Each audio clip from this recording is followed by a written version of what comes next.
One of the most exciting scientific findings of the past half-century has been the discovery of widespread trophic cascades. A trophic cascade is an ecological process which starts at the top of the food chain and tumbles all the way down to the bottom.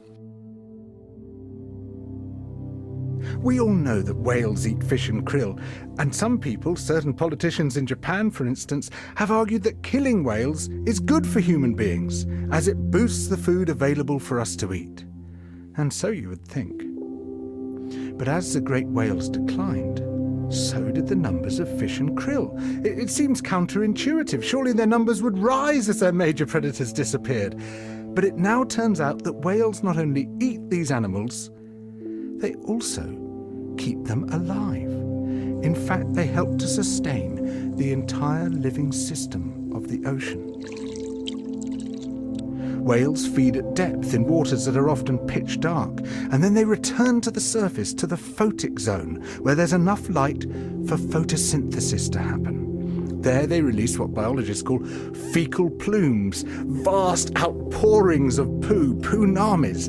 These plumes are rich in iron and nitrogen, nutrients which are often very scarce in the surface waters. And these nutrients fertilize the plant plankton that lives in the only place where plants can survive, the photic zone.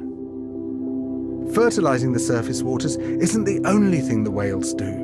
By plunging up and down through the water column, they also keep kicking the plankton back up into the photic zone, giving it more time to reproduce before it sinks into the abyss.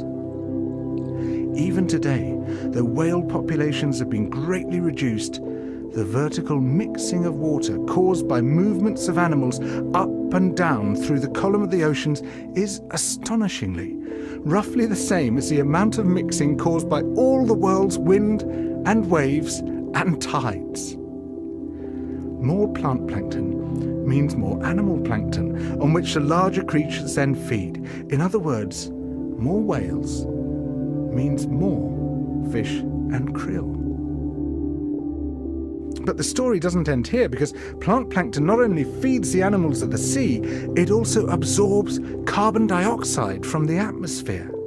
When eventually it sinks to the ocean floor, it takes this carbon out of circulation down to a place where it remains for thousands of years. The more whales there are, the more plankton there is. The more plankton there is, the more carbon is drawn out of the air.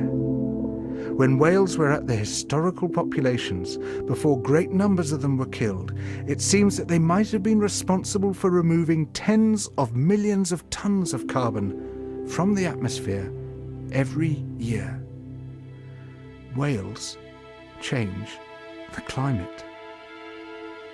The return of the great whales, if they're allowed to recover, could be seen as a benign form of geoengineering. It could undo some of the damage we've done, both to the living systems of the sea and to the atmosphere.